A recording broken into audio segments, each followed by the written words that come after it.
S ಗುಜರಾತ್ನ ಪ್ರವಾಹದ ಪರಿಸ್ಥಿತಿ ನೋಡಿದ್ವಿ. ಆದರೆ ರಾಯಚೂರಿನಲ್ಲಿ ಹಾಗಲ್ಲ, ಮಳೆನೇ ಇಲ್ಲ. ಮಳೆಗಿಲ್ಲದೆ ರೈತರು ಊರು ಬಿಟ್ಟಿದ್ದಾರೆ.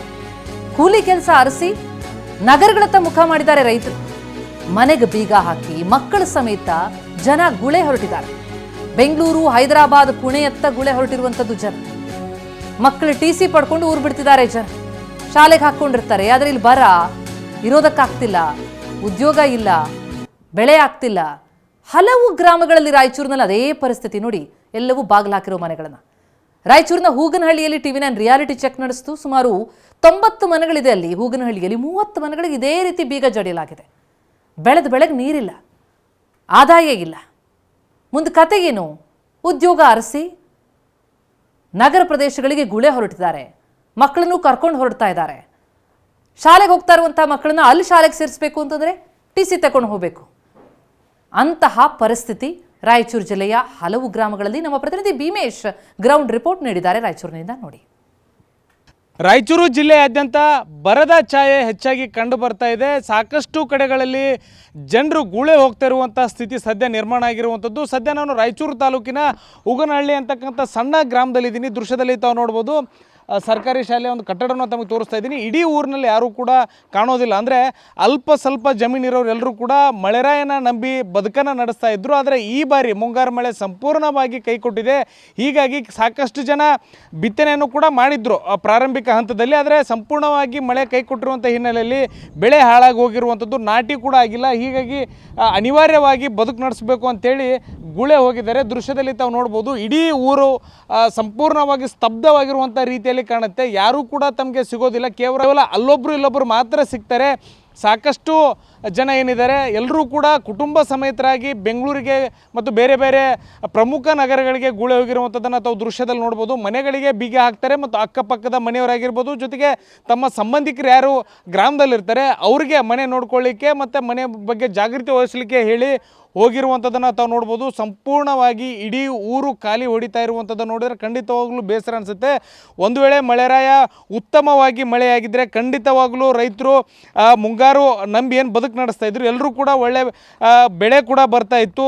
ಆದರೆ ಕೃಷಿ ನಂಬಿ ಏನು ಜೀವನ ನಡೆಸ್ತಾ ಇದ್ರು, ಪ್ರತಿಯೊಬ್ಬರಿಗೂ ಕೂಡ ಈ ಬಾರಿ ಮಳೆ ಆಸರೆ ಆಗಬೇಕಿತ್ತು. ಆದರೆ ಸಂಪೂರ್ಣವಾಗಿ ಏನು ಬರಗಾಲದ ಛಾಯೆ ಇರುವಂಥ ಕಾರಣಕ್ಕಾಗಿ ಮನೆಗಳಿಗೆ ಬೀಗ ಹಾಕಿ ಇರೋ ಬರೋ ವಸ್ತುಗಳನ್ನೆಲ್ಲ ಮನೆ ಒಳಗಡೆ ಹಾಕಿ ಮನೆಯನ್ನು ಖಾಲಿ ಮಾಡಿಕೊಂಡು ಏನೋ ಬಟ್ಟೆ ಬರೆ ತೆಗೆದುಕೊಂಡು ಸಾಮಾನುಗಳನ್ನು ಏನೋ ದಿನನಿತ್ಯದ ಬಳಕೆಗೆ ಬೇಕು ಎಲ್ಲ ಸಾಮಾನುಗಳನ್ನು ತೆಗೆದುಕೊಂಡು ಗೂಳೆ ಹೋಗಿದ್ದಾರೆ.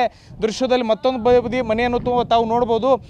ಕೇವಲ ಅಲ್ಲೊಬ್ಬರು ಇಲ್ಲೊಬ್ಬರು ಮಾತ್ರ ಕಾಣಸಿಗ್ತಾರೆ. ಮತ್ತೊಂದು ಬದಿ ತಮಗೆ ತೋರಿಸ್ತೀನಿ, ಒಬ್ಬ ವೃದ್ಧ ಅಜ್ಜಿಯನ್ನು ಬಿಟ್ಟು ಹೋಗಿದ್ದಾರೆ. ಅಂತಂದರೆ ಹಿರಿಯರು ಯಾರೆಲ್ಲ ಇರ್ತಾರೆ ಅಂದರೆ ಓಡಾಡಲಿಕ್ಕೂ ಕೂಡ ಆಗೋದಿಲ್ಲ, ಮನೆ ಮುಂದೆ ಇರಲಿ ಅನ್ನುವಂಥ ನಿಟ್ಟಿನಲ್ಲಿ ಅಂಥವ್ರನ್ನು ಅಂದರೆ ಹಿರಿಯರನ್ನ ಬಿಟ್ಟು ಹೋಗುವಂಥ ಕೆಲಸದಲ್ಲಿ ಮಾಡ್ತಾರೆ. ಕೆಲವೊಬ್ಬರು ಚಿಕ್ಕ ಮಕ್ಕಳಿದ್ದರೆ ಸಂಬಂಧಿಕರ ಮನೆಯಲ್ಲಿ ಬಿಟ್ಟು ಹೋಗುವಂಥದ್ದು ಅಥವಾ ವೃದ್ಧ ತಂದೆ ತಾಯಿ ಅಥವಾ ಅಜ್ಜ ಅಜ್ಜಿ ಬಳಿ ಬಿಟ್ಟು ಹೋಗುವಂಥದ್ದನ್ನು ಮಾಡ್ತಾಯಿದ್ದಾರೆ. ಜೊತೆ ಗ್ರಾಮದ ಹಿರಿಯರು ಮಾತಾಡ್ತೀನಿ. ಸರ್ ಹೇಳಿ, ಇಡೀ ಊರನ್ನು ನೋಡಿದ್ರೆ ಬಿಕೋ ಅಂತ ಇದೆ, ಅಯ್ಯೋ ಅನ್ನೋ ಒಂದು ಪರಿಸ್ಥಿತಿ ಇದೆ. ಇಷ್ಟು ದುಸ್ಥಿತಿ ಕಾರಣ ಏನು ಸರ್ ಈಗ ಅಂತ? ಸರ್ ಇದಕ್ಕೆಲ್ಲ ಕಾರಣ ಮಳೆ ಇಲ್ಲ ಸರ್. ಮಳೆ ಇಲ್ಲ. ಯಾರನ್ನ ಸಾಲ ಪಾಲ ಮಾಡಿ ಬೀಜ ತಂದು ಏನನ್ನ ಹೊಲ ಹಾಕಿದರೆ ಪೂರ್ತಿ ಸಾಲಗಾರ ಆಗ್ಬಿಟ್ಟನ್ ರೈತ. ಇನ್ನೊಂದೇನು ಅಂತಂದರೆ ಇರೋದು 80-100 ಮನೆ ಸರ್, ಅದರಲ್ಲಿ ಅರ್ಧ ಮನೆ ಬಿಟ್ಟಾರೆ ಸರ್. ಎಲ್ಲ ಹುಡುಗರು ಶಾಲೆ ಹುಡುಗರನ್ನ ಕರ್ಕೊಂಡು ಹೋಗಿದ್ದಾರೆ. ಅವ್ರಿಗೆ ಹುಡುಗರು ಸಹಿತ ಕೂಲಿ ಹಚ್ಚಿದ್ರು. ಬೆಂಗಳೂರು, ಹೈದರಾಬಾದು, ಗುಲ್ಬರ್ಗ ಎಲ್ಲಿ ಕೂಲಿ ಸಿಗುತ್ತೆ ಏನು ಸರ್? ಈಗ ಏನಂತಂದರೆ ಮಳೆ ಇಲ್ಲ, ಈಗ ಕುಡಿಯೋಕ್ಕೆ ಸಹಿತ ನೀರಿಲ್ಲ. ಈಗ ಪಂಚಾಯತ್ ಕಡೆಯಿಂದ ಯಾವುದು ನರೇಗಾ ಯೋಜನೆ ಅಂತ ಕೂಲಿ ಕೊಡ್ತಾರೆ, ಅದನ್ನು ಕೊಟ್ಟಿಲ್ಲ ಸರ್, ಯಾವುದು ಕೊಡ್ತಾ ಇಲ್ಲ. ಈಗ ಎಷ್ಟು ಕುಟುಂಬಗಳಿದ್ದಾವೆ, ಎಷ್ಟು ಜನ ಅಂದಾಜು ಗುಳೆ ಹೋಗಿರ್ಬೋದು ಅನ್ನೋದು? ಇಲ್ಲಿ 90-95 ಮನೆಗಳಿದ್ದಾವೆ ಸರ್. ಅದರಲ್ಲಿ 55-60 ಮನೆಗಳು ಕೀಲ್ ಹಾಕೊಂಡು ಹೋಗ್ಬಿಟ್ಟಾರೆ ಸರ್ ಶಾಶ್ವತವಾಗಿ. ಅವ್ರು 6 ತಿಂಗಳ ತನಕ ಮನೆಗೆ ಬರೋಂಗಿಲ್ಲ ಸರ್, ದುಡ್ಕೊಂಡು ಬರಬೇಕು. ಮತ್ತೆ ಮಾತಾಡ್ತೀನಿ ಸರ್. ಹೇಳಿ, ಈ ಪ್ರತಿ ಮನೆ ನೋಡಿದ್ರು ಕೂಡ ಸಾಕಷ್ಟು ಮನೆಗಳೇ ಬೀಗ ಹಾಕಿದ್ದಾರೆ. ಈ ರೀತಿ ದುಸ್ಥಿತಿಗೆ ಮಳೆ ಕಾರಣ ಅಂತ ಅನ್ನುವಂಥದ್ದು ಏನು ಹೇಳ್ತೀರಿ ಸರ್ ಪರಿಸ್ಥಿತಿ ಬಗ್ಗೆ, ರೈತರ ಪರಿಸ್ಥಿತಿ ಬಗ್ಗೆ? ಸರ್, ಬರಗಾಲ ಬಂದು ಬೀಜ ತಂದು ಬಿತ್ತಿ ಗೊಬ್ಬರ ಎಣ್ಣೆ ಎಲ್ಲ ತಂದು ಹಾಕಿದ್ದೀವಿ ಸರ್. ಎಲ್ಲ ಸಾಲ ಮಾಡ್ಕೊಂಡು ಮಕ್ಕಳು ಓದವ್ರನ್ನೆಲ್ಲರನ್ನ ಕರ್ಕೊಂಡು ಬೆಂಗಳೂರು, ಹೈದರಾಬಾದು ಗುಳೆ ಹೊಂಟ್ರು ಸರ್. ಇಲ್ಲಿ ಬರಗಾಲ ಆಗಿ ಯಾರು ಅಧಿಕಾರಿಗಳನ್ನು ಇಲ್ಲಿ ಪ್ರೋತ್ಸಾಹ ಇಲ್ಲ. ಇಲ್ಲಿ ಒಂದು ಸಲ ನೋಡ್ಬೇಕು ಸರ್, ಇಲ್ಲೇ ಕೃಷ್ಣಾ ನದಿ ಇದೆ, ಈ ಕಡೆ ಎಲ್ಲ ನೀರು ಇದ್ರೂ ನೀರಾವರಿ ಇಲ್ದಂಗೆ ಆಗಿಬಿಟ್ಟಿದೆ ಸರ್. ಎಲ್ಲ ಬರಗಾಲ ಬಂದು ರೈತರು ಹೇಳ್ಕೊಳಕ್ಕಾಗದಂಗೆ ಆಗಿದೆ ಸರ್. ಎಲ್ಲ ಸಾಲ ಮಾಡ್ಕೊಂಡು ಬೆಂಗಳೂರು, ಹೈದರಾಬಾದ್ ಹೊಂಟ್ರು ಸರ್. ಅಂದರೆ ಮಳೆ ಬಂದಿದ್ರೆ ಇರ್ತಿದ್ರು ಸರ್. ಇಲ್ಲೇ ಕೆಲಸ ಮಾಡಿಕೊಂಡು ಸಣ್ಣ ಪುಟ್ಟ ಯಾವುದೋ ಒಂದು ಬೆಳೆನೋ ಹತ್ತು ತೊಗಿರೆ ಯಾವುದೋ ಬೆಳ್ಕೊಂಡು ಇರ್ತಿದ್ರು. ಮಳೆ ಇಲ್ಲಲ್ಲ ಸರ್, ಎಲ್ಲ ಗುಳೆ ಹೊಂಟ್ಬಿಟ್ರೆ. ಇಲ್ಲಿ ಒಂದು 60-70 ಮನೆನೂ ಇದ್ರೂ ಇದ್ದಕ್ಕೆ ಬೆಂಗಳೂರು, ಹೈದರಾಬಾದ್ ಹೊಂಟ್ರು ಸರ್. ಕೇಳ್ತೀರಿ ಸರ್? ಸರ್, ಇದು ಬರಗಾಲ ಅಂತ ಘೋಷಣೆ ಮಾಡಿ ನಮ್ಮ ಬಡವರಿಗೆ ಏನೋ ಒಂದು ಸಾಲ ಮುನ್ನನೋ ಏನೋ ಮಾಡಿದ್ರೆ ಒಳ್ಳೇದಾಗ್ತಂತ ನಮ್ಮ ಅಭಿಪ್ರಾಯ ಸರ್. ಇದು ಇಲ್ಲಿರುವಂಥ ಗ್ರಾಮಸ್ಥರು ಹೇಳ್ತಾ ಇರುವಂಥದ್ದು. ಕ್ಯಾಮ್ರಾ ಪರ್ಸನ್ ವಾಸುದೇವ್ ಜೊತೆ ಭೀಮೇಶ್ ಪೂಜಾರ್, TV9 ರಾಯಚೂರು.